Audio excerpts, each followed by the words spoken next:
All right, welcome back to another episode of the Immigration Stat Us podcast. I'm your host, Myron Turner, and this is season 3, episode 4. This episode is going to be entitled I Can Relate to That. Very, very special guest today by the name of Christopher Defibaugh. We will be getting into some very, very touchy subjects, but good subjects at the same time. I want you guys to also be mindful that we are approaching the end of this season. So please continue to tune in. Really, really juicy topics as we close the season. And thank you for continuing to support and continuing to watch or listen if you're listening on Spotify or any other platform like that. I want to give a big thank you to our sponsors. That will be the Ministry of Ethnic Communities, Uranga, Campfire Studios, and of course, the Navigators Group. Let's tune in.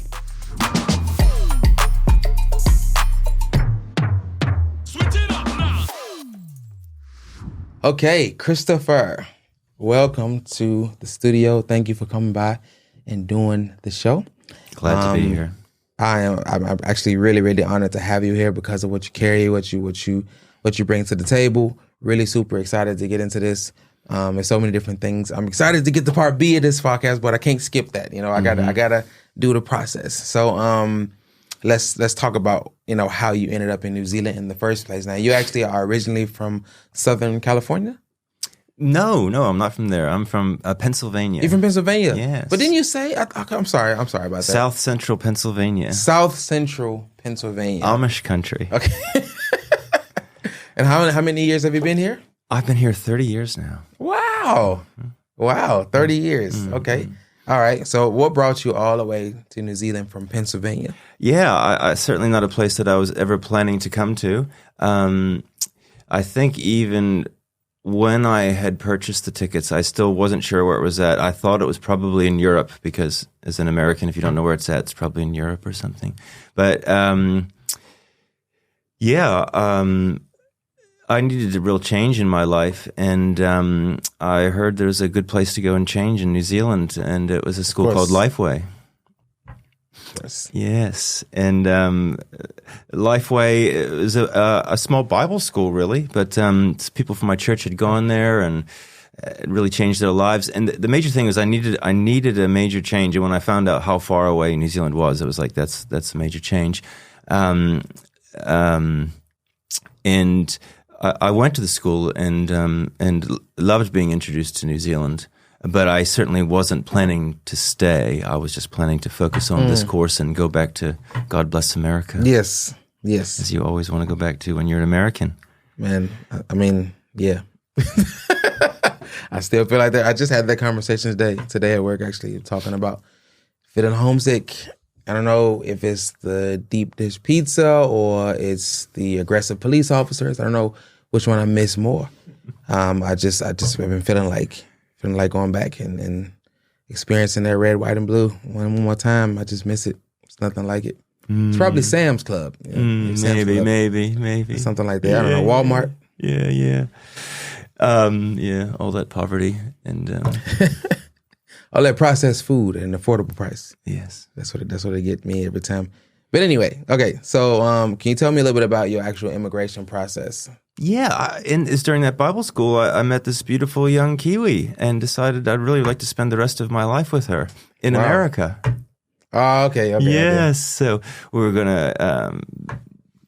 She came to the States for a little while, and we got engaged over there on the Appalachian Trail, if you know where that is. I don't. Yeah, on the Appalachian Trail on the East Coast. And she came back to New Zealand to prepare for our wedding so we could get married here in New Zealand and have our honeymoon here and then go back to the States. I don't know, Myron, but it was on that... Well, I can remember it so vividly. In this car ride to the airport and the ugly, filthy black snow along the side of the turnpike from United Snow, but it gets pretty ugly and gross really quick. And it just felt cold there and gross. And I mean, there was this, of course it wasn't because of the snow and how ugly it was, but there was this moment where I thought, I'd like to get on that plane and just not come back here. And, I don't think I was running away from anything. I guess I was getting married, and there's a sense of I could have a fresh start. Yeah, fresh start. And New Zealand has given me that in spades. I'm very lucky. Yeah. geographical fix hardly ever works, but it did this time. Well, I mean, yeah, New Zealand, yeah. I mean, I felt a fresh start vibe as well, and I also fell in love with someone here, as well. So I know what that's like. So she was a resident or a citizen. Yeah, she was a Kiwi. Yeah, yeah, and you pretty much then you proceeded to get the partnership visa. Well, I came over here and said, "Hey, let's not go back to America. Let's live here." And she was open to that. And I mean, it was. I had never done anything like it. So, getting into the process and stuff, and of the whole immigration scene, and the long lines and things like that, and seeing how many different nationalities were there. I guess one of the things I remember the most is going to a not so busy place and not so maybe aggressive place in Hamilton, to the immigration office there. And the thing that sticks out to me the most is going in there. I'm like, I've married a Kiwi. I'm going to go in there and this is going to be easy because I'm not somebody who's trying to get in. I'm here. Yeah. And I'll never forget that they said to me, they were doing the paperwork, and I'm like, kind of like waiting to be told that it's all good. And they said, here's a residence visa. Come back in a year and we'll see if you're still married, is what the gentleman said. And I was taken aback. I mean, he wasn't rude. It was like, not like, we'll see if you're still married, but it was like, oh, okay. They're not just going to sort of rubber stamp me through this thing. It's like, yes, you married a Kiwi, and here you go. You're welcome to stay, and here's how long you can stay, and come back after that, and just let us know that you're still there, and that's what you're still doing. And so that's not the visa I was planning to get, but I got. What year was this? This was 1994. I got married in March of 1994. Sounded like it was pretty easy to get a residence visa back then. I think it must be a lot easier than now. Yeah. Yeah. 1994. 1994. Just for reference sake, I was 8. You were 8. I'm just joking. I'm not joking. I was 8. You were 8. But I was not trying to dig at you. Yeah. And it just stays with me, that experience of it being a very serious process, but and I don't know, it was quite a humane process. I went away surprised, but thinking, that's a really good thing that they're doing that. It's like, yeah, great, come back, and if you're still your case, the paperwork's all done, and we'll go do what's next. And then I only got a I don't know if it matters for the show, but returning residence visa. I could go out and I could keep coming back, and I can remember that meant something to me, that I don't know if I returned or went to go back to America for the 4th time or something, when I got a permanent residence visa. So it looked different, and it was like I didn't have to ask to leave and come back anymore, or something like that. Yeah, so it was quite a big deal. It is a big deal. I remember the difference between the two. Yeah. So you assimilated quite well into the culture. I mean, 30 years, so obviously. No, I haven't assimilated well. But you haven't? But I'm working at it, and I love it here so much. And there's so much that I have assimilated too, But I'm surprised that after so many years that I still feel like some of my prejudices. There's something about that, like stuff that I still haven't sort of grown up about or something. Yeah. It's still you still red, white, and blue. I still like hot dogs. More American than I'm supposed to be or something. I don't know, But something's happened the last little while where I've stopped being bothered about it. Maybe I hit 50 or something, and I'm really like, I'm thinking I'm really gonna blend the Kiwi American thing now rather than trying to be one or the other. So. Well, it is what it is. I mean, your accent's still very American. Yeah, thanks a lot. It is. I really believed, I said it so many times, but I just assumed it. That after about 2 years, that was in my mind, that it would go away, that I would be here and hear it all, and I talk all the time, so that it would be gone. Nah. It hasn't gone.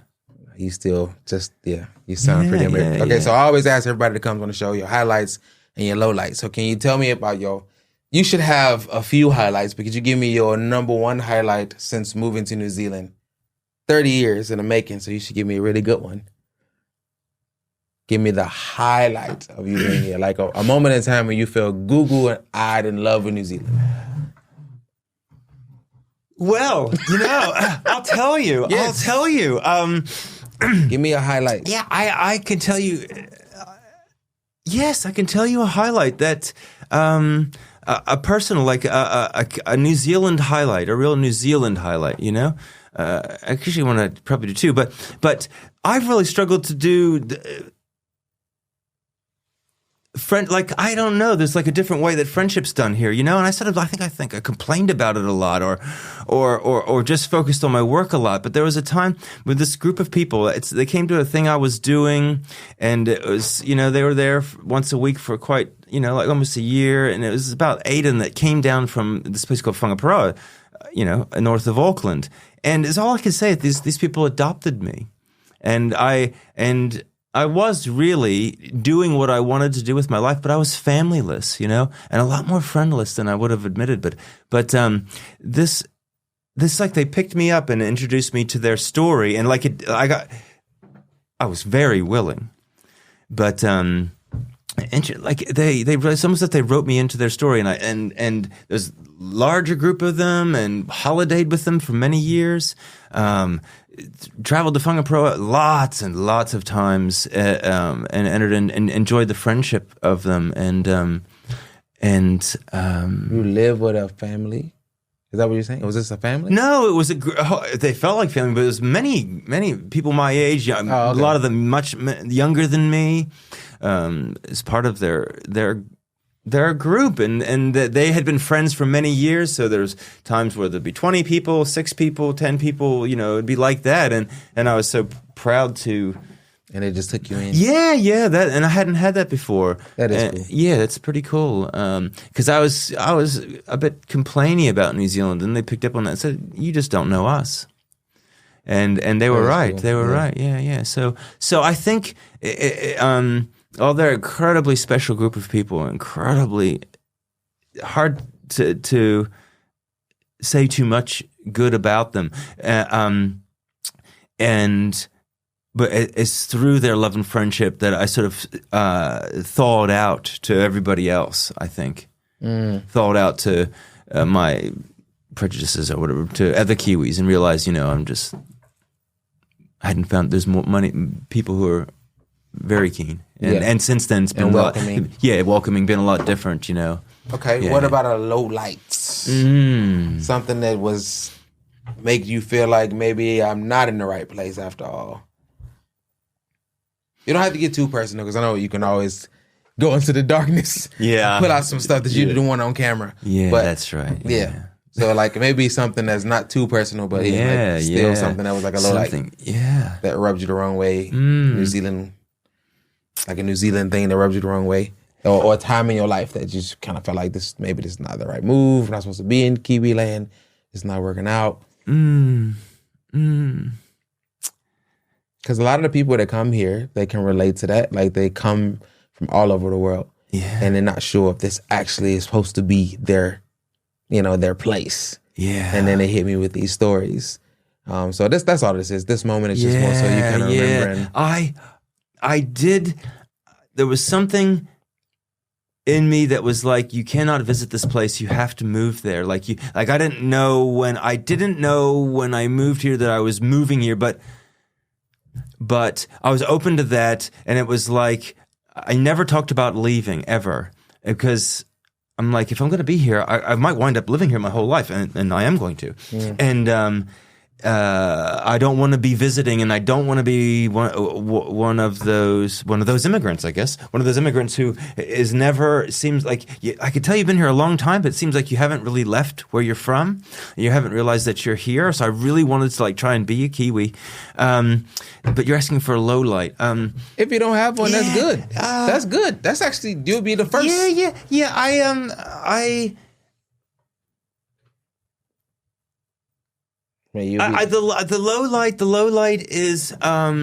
The low light is is a low light that's kind of always around. Okay, so this is sort of the dark and not the dark, but it's always around. There's like a kind of, people, and I'm kind of tired of it now, but say tall poppy syndrome. Oh, that's just the tall poppy syndrome. Oh, that's just the kiwi tall poppy syndrome. It's like, okay, but is there any other words that you have for that where where you're not supposed to stick out or stand out or speak up and so that's a low light for me where I'm constantly feeling like, and sure, no one's saying it out loud. Maybe, I don't think I'm making it up, but to calm down. Calm down. You need to calm down. You need to slow down. You need to definitely not be so excited. Definitely not be so idealistic. Definitely don't get excited about people. Oh, here we go. Now and definitely no hero worship. And I'm sad that New Zealand doesn't have their heroes. Except a wonderful gentleman who climbed to the top of the tallest mountain. Eben Hillary. Yeah, and that's okay. But they got a few. They got Richie McCaw. Yeah. Okay, you're being kind. Yeah. They got. Yeah. They got Jonah Lamu. Yeah. So the low light is the dialing down, and but now I don't have to. I can decide about how dialed down I want to be, and I've dialed up a bit, but not in reaction. Not like I never ever want to.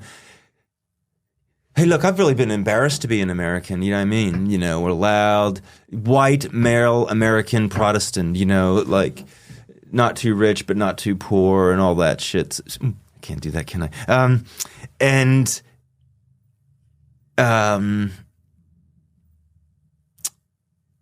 But a lot of that, I think a lot of that it was more my stuff than probably New Zealand, and also I'm not so down on it anymore. Yeah. Well, it's some validity to what you're saying, though. Yeah, you know what I'm talking about? I do. Yeah, But let's move on. So, just for the sake of time, can we... Two Americans talking about New Zealand. Uh-oh. We should get into it. For the sake of time. For the sake of time, huh? Yeah, you're going to move on. This is your show. You don't want to talk about that. I just don't want to get into it the same way I can. I hope that was in the right spirit, because I do love it here. Yeah. No, it's good. Yeah, and that's how I started this, by saying I never want to be. That's it. I never want to be the kind of American, whatever that is, that I was when I came. I never want to be that opinionaid and that. Yeah, same. Because I was a jerk when I got here. Yeah. And I thought that New Zealand was blessed to have me. I was a total obnoxious idiot. If the DeLorean from Back to the Future was real, and I can go back in time, I would go back and super kick Myron in the face in 2010. 2010 when I got here, like as soon as I got off the plane, I would have ran up and super kicked myself. Be humble, bro. Yeah. Like, you are not New Zealand's saving grace. Because when I got here, I was just like, yes. Worship me, like I actually thought like I'm not even joking. Yeah. It's another conversation. Yeah. You're not here to talk about me. There's a vacuum. There's a vacuum that's like there in the culture, and you want to fill it, but you get told not to. But we'll grow up so we can find our way to do it properly. Yeah, properly. Mm-hmm. Do you have any favorite Kiwi holiday destinations? Oh, you got Whangamata. Just one. Whangamata. Yeah, absolutely. Yeah. Where is that? Yeah. I never was on a holiday. I love this about New Zealand. I was never. Now, if my parents heard this, they'd be kind of. But I was never on a holiday. Like, we took a vacation. My dad worked 20 years before he got 2 weeks. Before we got 2 weeks of vacation rather than 1 week. Okay, so that 1 week a year that he got, we'd maybe go camping for a few days. But I never thought of it. My dad just worked. So when I came here, my first job was at a church, and in my contract I had 4 weeks paid holiday. I laughed out loud and wrote to my parents longhand. I said, I'm 22 years old. I'm ready to work, and I have 4 weeks paid holiday. And I said, I don't know what I'm going to do. I went to the church and said, look, hey, thank you, but I don't need that, and I wouldn't know what I'd do with it anyway. And they were like, boy, you need to take it. They were funny about it.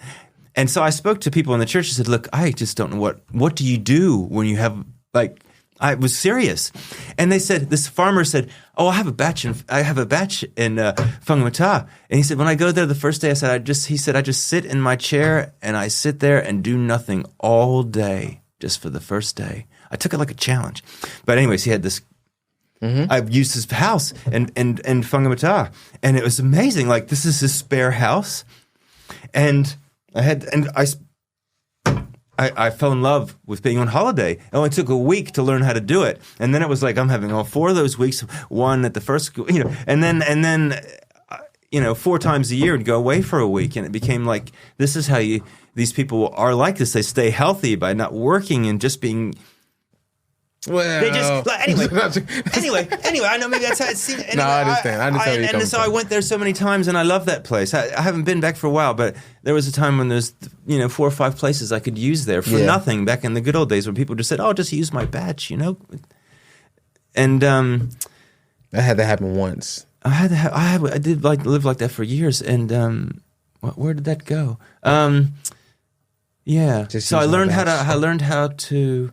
And then I can remember, you might cut this, I can remember maybe the second time, third time I went back to the States and flew, and I remember flying in and looking over and said, that's it. New Zealand is basically like a great big holiday park. It's like a great big campground. I know when you get down and go to work, you change that, but it's really a great big, beautiful place with not very many people where you go to get to holiday an awful lot. It's true. Yeah. All right, final. Would you be able to give any immigration tips and tricks to people who are thinking about coming over here full time like we did? That they're on your side, and there's always that internal feeling like any authority is someone we got to convince, or they might be against us. They're trying to find a way not to do what we need or want. And I've just found that in New Zealand, that I can only speak for that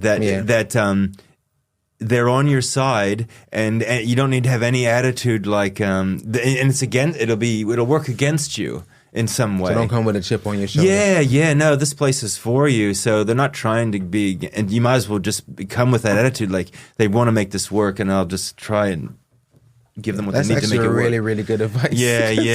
Because so many people come with a chip on their shoulder, like I did. Yeah. Yeah. Well, I think if I went to America and was trying to get in, I think they would. It's different, though. There'd be this resistance that would be real, but I don't think it's true here. I think wherever you go, like if you need help, like you're new here and you need to get on the benefit or something, and that's humiliating. Yeah. It was for me. It was so humiliating.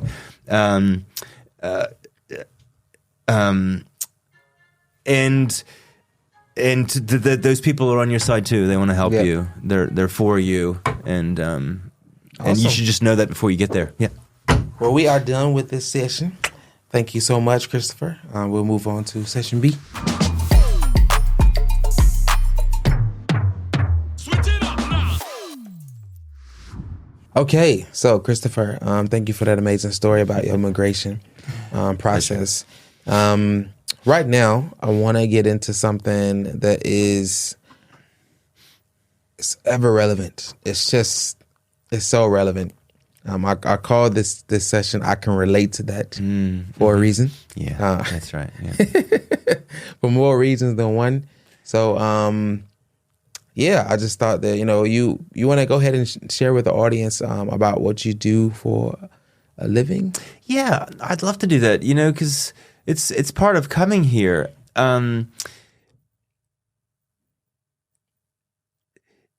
If you knew my story and you knew my family, it's a family. They were like hillbillies, not my parents, but they're coal miners and stuff. So education wasn't a big thing, and so at a certain time in my life, I became really had a big life change, and I started to read for the first time, and got interested in something about education, but that stayed sort of personal and minimal. And if anyone would said to me, what about going to college, going to university, I'd just sort of like, that's just, I wouldn't even think to do that. And it's just not something I could do or would think to do. But some things happened in my life, and I needed a counselor, you know what I mean? And I found one, thankfully, who was very good and also taught counseling in a Christian sense, and traveled around doing that. And I learned a lot from him. And through doing that, through exchanges with him and through studying some of his stuff, I just knew that I wanted to be a counselor. Yeah. And like not just sort of playing around, because I worked for the church and of course I did pastoral care and counseling in that small degree, cups of coffee counseling sort of thing. But I just knew I had to do it. And I just think in the States, I just believe it would have been too big. It would, it was really still such a monumental thing for me, even just to get a prospectus and go to a thing. Long story short, I went to AUT and I actually interviewed for a course that I knew that I couldn't be accepted for because it was a master's degree and I didn't have a bachelor's. So I actually did it as part of a counseling process, a desensitization thing of this scary thing that I was doing, like going to try to go to university. If you knew me back then, it was just like such a big deal. And so I was just trying to like get a prospectus, go to an interview, just get used to it. So I did something I knew I'd be said, they'd tell me no, and I'd kind of just be chilled about that, and I'd go on to the next thing and sort of working down a list. But anyway, the first one on the list, the scariest one, I did the group interview, and then I went to another interview, and then I got accepted to it. And so you have a master's degree? Yeah, I have a master's degree in psychotherapy because they were gracious enough to accept me. And, so do you classify yourself as a psychotherapist or do you classify yourself as a counselor or both? I'm a counselor. I'm a counselor who is trained in psychotherapy. So in New Zealand right now, you can't call yourself a psychotherapist unless you're registered with what's called P-bands. And so I was registered with them and could be, but I'm not at the moment. So it's not legal for me to say it. I see. Okay, so I see. But I had this wonderful experience of being at university, and it's not part of my family story, but it's part of a New Zealand thing. Lots of people go, and I had a great, difficult and wonderful time studying psychotherapy for 7 years. I'm a different person because of it. Yeah. So, it took my faith that I love and my Christianity that I love so much, and really brought it down into the realities of things that I never faced before. And my faith is richer and more effective and vibrant in the community and in my life than it's ever been before, because these people taught me how to listen. So yeah, let's dig into that. So can you tell me a little bit more about that? Because I did have a couple of questions for you, but I think this is something that could really, really, really help a lot of people. Yeah. Learning how to listen, learning how to be in tune with self, learning how to listen to your own emotions. Yeah. I actually had the opportunity, for those who are listening, I had the opportunity to go and experience Christopher's course for 16 weeks. And it was a huge change in my life personally. So I did have a couple of questions for you that we can maybe talk about on a broader scale. Yeah. But we're talking about learning empathy. Yes, that's what right. that course was. Yeah, learning empathy, learning where the empathic connection is. First of all, with self, and then once you've done that, learning how to do it to other people and do it with other people. And one of the things that you kind of always talk about is when was the last time someone listened to you for 5 minutes without saying anything, without interrupting you, actually listening to you for 5 whole minutes. It's very possible that no one's done that in your whole life. Not even your mother has listened to you for 5 minutes without interrupting or thinking about what she wants to say. That's no disrespect to her. It's just that it's not normal for us to be listened to or to be heard. And but if it would be, you wouldn't believe what would happen to you. As a matter of fact, you won't believe it. You won't believe me. But if you were heard, if you could practice empathy and received it, your life would be utterly different. Yeah. Because feeling heard is a need, right? That's right. Yeah. That's right. Right from as soon as we arrive in the world. Yeah. So I remember years ago, I think even a little bit after your course, I learned about ONFR. Yeah. Observation, feeling, need, request. Yeah. OF. Yeah. Observation, feeling, need, request. So you observe what you're feeling first. Yeah. And then it's observe what feeling it is. And that feeling will always point to a need that is or is not being met. And then you offer the request to the person. Yeah. Even if that is yourself. Yeah, that's exactly right, Mark. That's exactly right. Oh, I remember. I remember the stuff. Yeah. But before we go there, I just want to say that, empathy, everyone that's listening, including you and I, we're just not good listeners. You just haven't been trained to be. If you think that you are, with all due respect, you're just not. It's not. It's not true. It's not part of who we are, our culture. But it could be. You can learn. Excuse me. Empathy is something you can learn. I'm butting in because I went to this, university to learn to be a counselor. I wanted to tell people how, to help them, fix them. And they taught me how to listen. And I thought, okay, that's good. That seems important. And after a few months, I thought, what's next? And then that was for a year. And I was like, what's next? And it kept on going that it took a couple of years for me to realize that this is empathic attunement is the whole can you story. Walk me through it? Like, how do you actually listen? How is someone hearing this podcast right now? They need to come to the course, but we'll go back to what you seriously, because it's just magical words that I'm saying to you. Yeah. And it really can't be done on a radio thing, but it's not listening, it's empathy. It's being able to sense and feel what the other person's feeling while they talk to you. Yeah. And whatever they're saying to you is coming from what they're feeling, and it's always what they're feeling is always more important than what the words that they're using, and when we learn to tune into that, that's basic empathy, and then everything's open to us. And the first thing we want to do is to empathize with others, but in fact, it's empathy with ourselves is where we start. And now most of the guys will be turning off and like, that's too mushy, or that's a bit too weird, or I thought you were from Southern California the way you sound. But it's not true. I didn't believe it. I was anti. I just thought this was too much time spent on this, and I was wrong. And AUT and learning empathic attunement, which is why I turned it into the course that I did, because I thought we don't need to go to university and do all of this training to learn this thing, but this part of it, which is the part, we all need this. So I thought, I want to take this to my church. I want to take this around. Anyone who wants to improve all their relationships, not just their marriage, relationship in general, the relationship with themselves. Yeah. And it's worth it. Turns out that it's worth it. I think we've kind of already maybe answered the first question, but I'll ask it anyway. What are the main factors that make people feel connected to one another? To you? Well, you said it. When you listen for their feelings and needs, and then whatever requests they might make, which usually will be not too good, but it'll be all over the place, but listen for what would meet that need.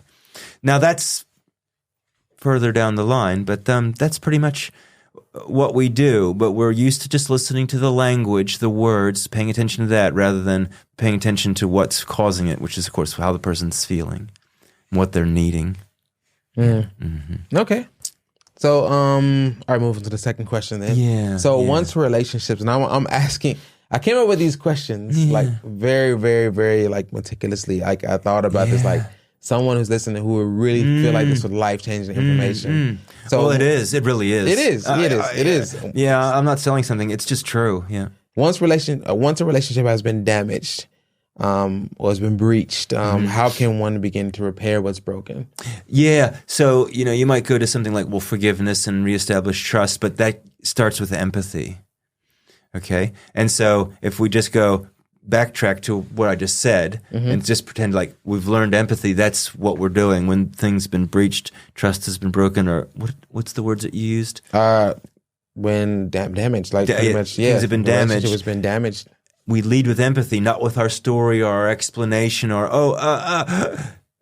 but we lead with empathy, which is, gosh, you must be so hurt by what I did, or that must be awful. I bet you're angry with me. But we, we go from that to,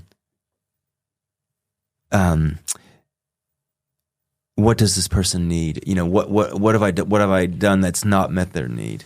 So this is a bonus question, like just for the listener's sake. Yeah. What is empathy? Like if you were to just to simplify it, Like the way. Yeah, I how know would you want to define- corner me with. Yeah, I No, know. I just no. Don't listen to him, people. Don't listen to him. I'm not trying to corner you. No, of course you should. It's your job, but it's my job to dodge it because the reason Myron was like, I know in your course you teach observation, feeling, need, request, and that's something you could take home and write down, and that's true.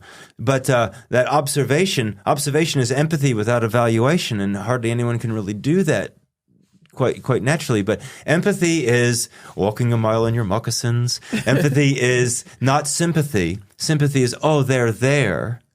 Isn't it sad that you feel sad, or I feel sad that you feel not happy or upset? But empathy is, it sounds like you're feeling angry. Mm-hmm. It's when I see your face, it looks like you're upset. And then they'll tell you whether you're right or not. You don't know if you're right about their feelings. They tell you.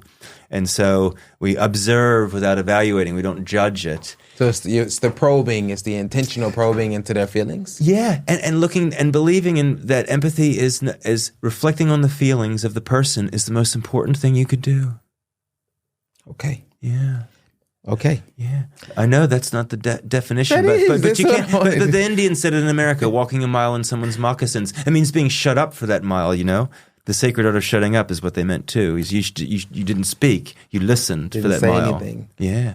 I just wanted you to give a definition for the listeners who have never read or never seen or never heard, or the people who were like me who thought that sympathy and empathy were the same thing. Yeah, that's right. I thought that for a long time. Like, it's just feeling sorry for somebody. Yeah. Like I thought that, but then once I realized they're worlds apart. Yeah, and I was paying good money at AUT to raise my hand and say, I think this is not what we should be doing. This is a waste of time. And they were like, that's interesting. They'd give me empathy. Yeah, and they were right. Yeah, they were. All right. So, is it best to develop a healthy relationship with yourself before starting a relationship with someone else, or is it okay to just be messy and just hope for the best and see what happens? If you're not with someone, I strongly even you're listening to the show and Myron just said a relationship with yourself. You probably didn't pay attention to that because it's just some words, but he really means it, and so do I. You are in a relationship with yourself, and you just sit here for a while, and as you talk, we'd show it in the many things that you say.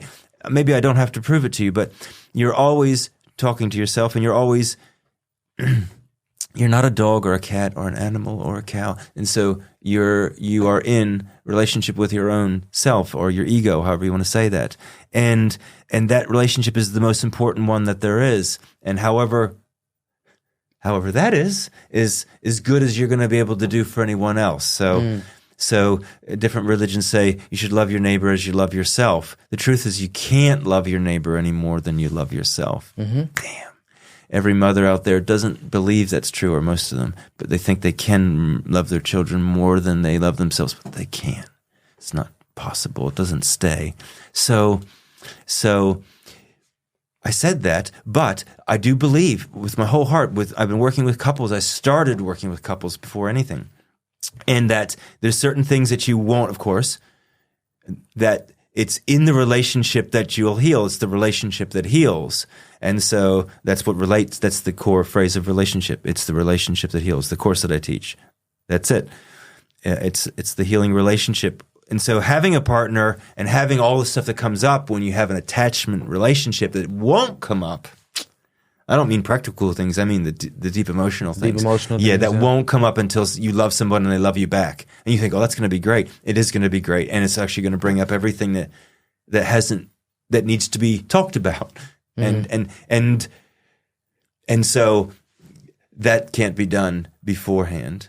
But it'd be nice if you came, you arrived in the relationship with your clothes clean or something, you know what I'm saying, so to speak, knowing how to listen and. Well, yeah, I mean, wouldn't it be nice? And they didn't have to teach you everything. Yeah. And the person, no one knows how to love you until you teach them. So it'd be nice if you knew what constitutes love for you or makes you feel loved before you start dating or being with people. Yeah, not. And you going, say, "Oh, well, they'll figure it out." Well, no, they won't. No, they won't. They'll they won't. You don't know what you need. You don't even know what you want or what you need. Do you go in and expect that person no one to will get believe us, but it's true. I mean, I'm scared. I'm being arrogant, like the audience is so stupid or anything. But there's many people who say, "Of course I know." Turns out not, but that it won't be. The journey's not some humiliating journey of therapy. It might be, but not humiliating. But it's going to be worth it. You'll be glad. You'll be glad you found how you feel. You'll be glad that you can listen to other people's feelings and needs. You'll always be glad that you can do that. I've seen what it looks like when it actually works. I look at these older couples that have been together for 50 years, and I look at them and I marvel sometimes. Like the ones that, not the ones that are tolerating each other for 50 years, the ones that are actually happy. Yeah. And I'm looking at them and I marvel because I'm like, man, how are you guys doing that? Yeah. But obviously it's as simple as they understand each other's needs and they understand, each other's feelings. Yeah. And it's as simple as that. Once you do that, everything else is on cruise control. Myron, I'm looking for a more spectacular word than need for years. I'm looking for something that will grab people's attention more than the word need. I just can't find it. And so even when we say it, you're like, you mean they're married for 50 years because they understand each other's needs and their changing needs? Yeah. And they can more than likely name it. Name it, yeah. And can be spoken about, yeah. And even what can't be talked about can be spoken about. But anyway. No, that's legit. That's what I wanted. So I'm at a place now where, I'm way more further along than most people emotionally, or when it comes to emotional intelligence anyway. Yeah, for your age, for sure. Especially, for my age. Yeah. I'm 36. For the listeners out there who didn't know that, I'm 36. But I think I'm further along. But in saying that, I'm still incredibly lost sometimes. And that's how big of a world this is. Yeah. Even with all of the years and the work I've done on myself and how conscious I am of other people's feelings, I'm still incredibly lost in it. Yeah, doing tough courses like Relate, even doing that, it's still, Yeah, it's just really, really hard. But that's why I want to talk about it, because a lot of people struggle with this. A lot of arguments in relationships or even normal friendships happen because of people's inability to have the language to express what they're feeling. I know. And then they do stuff because of what they need, but they actually aren't expressing what they're feeling. Yeah. So no one's really actually talking to each other. There's a lot of words. This is what I think's actually happened. We had a debate here. I had a debate with a guy a couple of weeks ago about the vaccines. And I feel like this has always been my main point when it comes back to the vaccine thing. I've never been an anti-vaxxer, but I've always felt like people weren't being empathetic. There was no empathy on either sides for people who were afraid of the vaccine or people who were pro-vax. Like, it was just like, I'm right. No, I'm right. And I remember a long time ago, you said something, either you're going to be right or you're going to be connected. Right or reconciled. Right or connected. You can't have both. Yeah. That always stuck with me. Like, no matter what, like every argument I have, it's always in the back of my head. Myron, you're either going to be right or you're going to be connected. Yeah. Which one is it going to be? Yeah, that's right. And you have to choose. Then you have to choose, okay, what does this person mean to me? What does this relationship, what does it mean to me? Is it okay for me to smile and nod and take the L today for the sake of connection, or do I really need to try to drop? Yeah, do I have to be right? Do I have to be right? Yeah, because the more right you are, the less connected you'll be. That's right. And it's every time, even if you are right. Yeah, it doesn't matter because that person wasn't heard. Yeah, and it just seems like some exaggeration or some infomercial or something that empathy could be that meaningful, that it's not like a skill, it's a different way of being in the world. Let me say it like this. For many years, I got married young and I read a lot of books, and there was a lot of sort of like things like systems you could sort of memorize and little tricks and tips of how to sort of communicate with your wife and all that stuff. And I learned different ones and like, oh, this is a better one. Oh, here's an even better one. And I chase these things around. And, but when I'm talking to you about observation, feeling, need, request based in empathy, I'm not talking about some system or some sort of thing you can memorize. It's not like that. It's a way of living. It won't let you down because it's not I'm missing the word here, but not some system that you're trying to use to change people or to get what you want. Something much deeper and grander than that. It won't let you down is what I'm saying. What we're talking about today, those of you who are listening, empathic way of life won't leave you floundering later on when you go, oh yeah, that was really good, but, da-da-da-da-da-da. Didn't work, it fell over. It won't fall over for you. Yeah. Well, it is really interesting. Obviously, there's so many different ways we can chop this up, but we don't have the time. Yeah. So I would definitely highly recommend. You want to just let us know how we can find out more about the course? Yeah. And so what you're imagining is I'm going to tell you to go to my website or something like that, but I'm going to tell you to call me. You can text if it's a bit scary to call. I'd like you to actually talk to me. And my number is 022-192-9635. I'll put it on the Thank you. On the bio and for the episode you could just as say, well. hey, I heard you and wanted to ask about Relate, or ask about the course that you do, or I'm interested in the different things that you do around mental health and love to talk with you about it. Yeah, be great. That's awesome. Yeah, be great. Well, I appreciate you, Christopher. And hopefully when we do this again, I can have you back, or and the next time I do something in the mental health space, I have you there as well. I'm so glad to be here. So excited. I'm really ready to get talking now, Wait. Yeah. Thanks, Myron. I really appreciate it. It's so great that you're doing this. I'm so glad that this is funded and that I finally have gotten to talk about my story and other people can tell theirs as well. It's great. Thank you. Awesome. Thank you, sir. Wow, what an incredible episode. Once again, I want to thank you guys for listening, whether it's on Spotify or any other platform you're using, Stitcher, doesn't matter. Appreciate all the love. Appreciate everything you're doing. Everybody that's watching on YouTube and everybody that's following us on social media and on the Uranga Facebook page. Thank you for all the support. That was another amazing episode. Like I said, this is season 3, episode 4. That was Christopher Defibaugh helping us to understand about empathic connection. And I want you guys to continue to tune in. And we only have 2 episodes left at this point, and we'll finish off season 3. But I do want to give a big thank you to our sponsors, the Ministry of Ethnic Communities, Uranga, and the Campfire Studios. And I appreciate all of you guys. So just continue to watch. Thank you.